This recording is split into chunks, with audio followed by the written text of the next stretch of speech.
that point, the contractor is responsible for making sure that pipe doesn't freeze. But he'd be doing the same thing for plumbing pipe that's running up in that space as well. So is there generally a cost difference if we're looking at a ranch, say, versus a two-story? From our installation standpoint, no.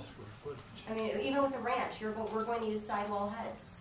We're going to utilize as much as possible. We want to take away any sort of doubt and misgivings that a homeowner might have and try to make it as easily maintainable as possible. Most of the homes in Riverwoods now have these huge 16-foot, 18-foot ceilings. Mm-hmm. Does that make a difference? And that's something that I was talking to the assistant chief about today in regards to how would we look at running the sprinkler piping. When you get to some of those more elaborate ceilings, that's sometimes determined on a case-by-case basis. But again, we do everything we can to protect the room to the code and make it so as little pipe as possible is in the cold attic space. Okay. Any other questions from the board? I didn't. I just saw you going. Sure. Just because there are a lot of people here that don't know how it came to be that we're here today, I thought I might just mention that because there seem to be a lot of questions. The Lincolnshire Riverwoods Fire Protection District adopted an ordinance requiring automatic fire sprinklers in single-family residences in all of the areas in their district which are not within a village or town. You have to understand that the fire district includes incorporated areas as well as unincorporated areas. In areas that are unincorporated, the fire district is able to set these ground rules. And they, like many other fire protection districts, made a determination as to what they thought was in the public interest by requiring these systems. And then they've been coming to the incorporated areas. Chief, you correct me if I'm wrong, they've been coming to the incorporated areas within the district and asking them to consider following suit because they don't have the authority to require that in the village.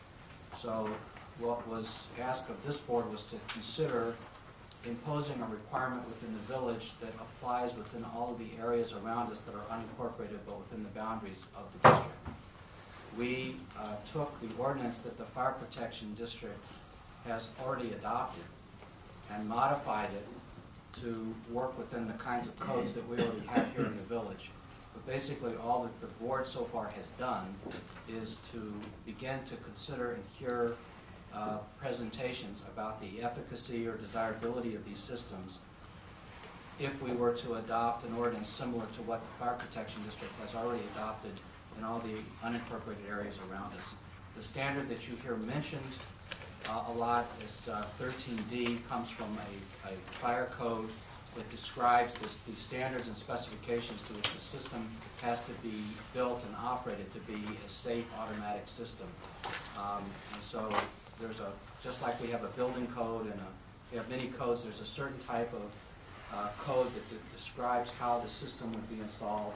And this is the type of requirement that's in the Fire Protection District's ordinance. We've followed suit with the same standard for consistency's sake in the proposed draft. That's all it is a proposed ordinance.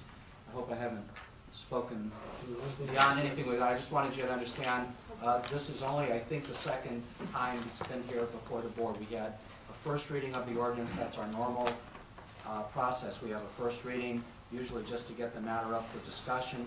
Even after we've had a second reading, we have many ordinances that haven't been passed for 4 or 5 months until we've considered every angle and every consideration that goes with it. So that's what happened so far tonight. We just had a motion for a second reading and adoption.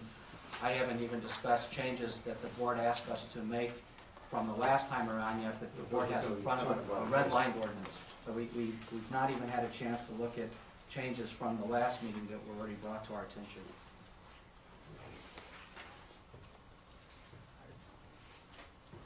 Yes, sir. Perhaps I could ask you one other question. Can these systems be installed?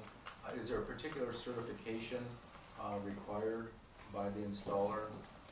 All of our installers are union pipe fitters, local 281, but there's not a requirement to be a union contractor. You do have to have a fire sprinkler license from the state of Illinois. You have to have a license. A license from the state of Illinois. Okay. So you have to be a licensed contractor. So a plumber, unless a plumber gets such a license, he's not permitted to install this equipment. That's correct. Actually, there's In the- some disagreement over In the state of Illinois, the law reads that in a 13D installation, it can be installed by a homeowner or plumber or a sprinkler contractor. We're gonna have to ask you to state Oh, your name, please. My name's Bob Klein, I'm with National Fire Sprinkler Spell it, Association. please, last name. Sure. It's like the police officer. It's KLEINHEINZ, Bob, with National Fire Sprinkler Association. I'm the Illinois Regional Manager. But and Jen and I are actually we work together more or less, but not to correct her, but the state law reads that a 13D installation, just 13D, single family, 1 and 2 families, can be put in by a homeowner, a plumber, or a licensed sprinkler contractor. So, thank you. Passed around a sheet, where is it, if you want to speak? Where is it? Okay. We'll get to you. If you didn't sign in, we'll get you to the bottom of the sheet. Over there.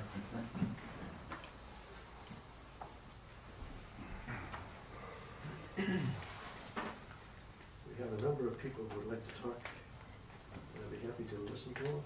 Please hold it down to about 5 minutes or less.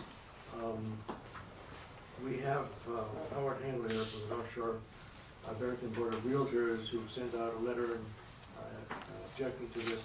If you want to speak now.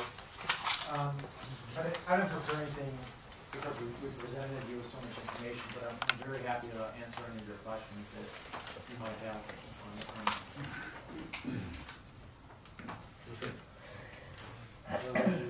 Let's see. Diane Phyllis? Yep, I'm Diane Phyllis, and I just can very quickly express my, pardon? Address, please. If you Oh, live in Riverwood, yes. state the street Address? address. Indian Trail, 1515 Indian Trail. Can I, for 1 second, to ask that you consider something? I think it makes a difference if people have an affiliation with either a contractor or a realtor. Okay. If they could include that in their introduction, I'd appreciate it. Okay. No affiliation, just a resident of Riverwoods. An interested citizen. I moved to Riverwoods because there's such a sense of freedom here and because people are respected for making their own decisions and not having so much government influence over what we do and how we manage a lot of things in the village. It's very refreshing. And so when I heard about this ordinance coming up, and it was, thank you for the background, I was wondering, where is this coming from? This is crazy stuff, because it felt so intrusive and expensive, a solution for a problem that comes up occasionally. Family petition. Oh, yes. Let him speak, please. Yeah. Your chance. So I'm strongly against it. I hope that it will be voted down and we will all be allowed to install them if we so choose as individuals, as homeowners, and to not be forced to install them by any sort of regulations. Thank you. Luke Lands. Luke Lance, 1560 Indian Trail, Riverwoods, right, Spell your last name for Glantz. Thank you. Resident for 40 years, representing a close friend of mine, 45-year friend, who has a home in Prairie Grove. If you don't know where that is, it's on 176 west of Fox River, built in 2005, new. I have built city water. Right. Then they have a supply of water in the house. Holding tanks. Yeah, that's the 10 gallons or whatever? 300 gallons. 300 gallons. Okay. 300 gallons. 10 minutes, 25 gallons. And I would like to make, with the fire chief being over here, if he could make sure that the residents of this community were sent something every year or every 6 months to be proactive